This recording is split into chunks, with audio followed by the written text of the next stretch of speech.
আসসালামু আলাইকুম। আজকে আপনাদের কিশোরগঞ্জ শহর নিয়ে কিছু কথা বলবো। আমাদের কিশোরগঞ্জ শহরকে অটুর শহর নামে পরিচিত। অনেকেই জানে কিশোরগঞ্জ শহর অটুর শহর। এত পরিমাণ অটু, মানে এক জায়গা থেকে আরেক জায়গায় যাইতে কতটুকু কষ্ট হয় সেটা আসলে যারা শহরের ভিতরে রাতের বেলায় বলো বা দিনের বেলায় বলো, যারা চলাচল করে তারাই আসলে বুঝতে পারে। দেন একটু জায়গা পাওয়া যায় না। মানে কেউ সাইড দিতে রাজি না।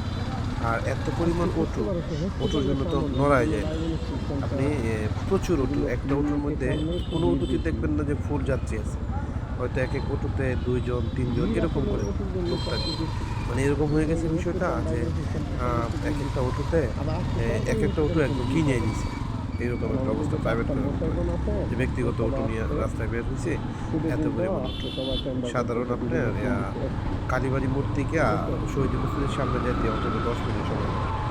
অনেক ক্ষেত্রে একটু বেশিও লাগে। আমি বাইকে যাইতেছি তাও মানে আগাইতেই পারতেছি না অটোর জন্য।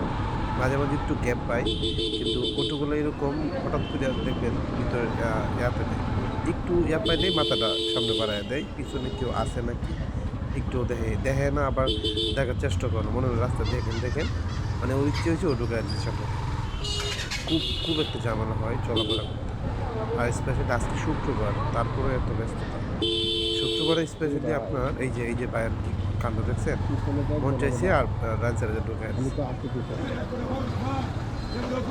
তো কিশোরগঞ্জ শহরে বাহিরের লোক যারা আছেন, মানে কিশোরগঞ্জ ছাড়া যারা কিশোরগঞ্জকে মনে করেন অনেক কিছু, আসলে সব কিশোরগঞ্জ শহরে ঢুকতে বুঝতে পারবেন। আমি আসলে প্রশাসন এই দিক দিয়ে নজর দিতেছি না। এত পরিমাণ অটো কিশোরগঞ্জ, মানে কিশোরগঞ্জের মধ্যে কোনো রকম চলাফেরা করাই অনেক কষ্ট। গেছিলাম একটা কাজ করতে, বাইকে তেল ভরতে গেছিলাম। আর আমাদের এক বন্ধু আছে ওখানে, ওর সাথে একটু দেখা করতে গেছিলাম। এই জন্য আজকে কিশোর গেছিলাম। ভাবলাম একটু ভিডিও করে কিশোর শহর নিয়ে রাতের কিশোরগঞ্জ দেখতে আসলে আমার বাম সাইডে শহীদ গোষ্ঠী। ঠিক আছে, আজকের মতো এখানে শেষ করলাম। ভালো থাকুন সবাই। আর ভিডিওটা কেমন লাগলো সেটাও জানাবেন। আল্লাহ হাফেজ।